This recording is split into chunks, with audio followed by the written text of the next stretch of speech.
اگر کوئی شخص اپنی منکوحہ کو بغیر دے کے نکاح پر راضی نہ ہو تو کیا شرعاً اس کو دیکھنا جائز ہے یا نہیں؟ جواب ما حوالہ جات سرفراز فرمائے۔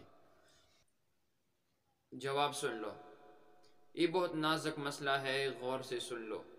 صاف صاف مطالبہ کرے کہ مجھے دکھاؤ، میں خود دیکھوں گا، تو یہ مناسب نہیں ہے۔ ہاں کہیں موقع مل جائے تو چپ چھپا کر دیکھنے میں مضائقہ نہیں ہے۔ ایک صحابی ہے جس کا نام حضرت جابر ابن عبداللہ رضی اللہ تعالیٰ عنہ ہے۔ اس سے روایت ہے، عن جابر ابن عبداللہ رضی اللہ تعالیٰ عنہ قال قال رسول اللہ صلی اللہ علیہ وسلم اذا خطب احدكم المرأة فإن استطاع ان ينظر الى ما يدعوه الى نکاحها فليفعل۔ ابو داود شریف جلد نمبر 1۔ اصلاح امت چینل کو مزید معلومات کے لیے سبسکرائب کریں۔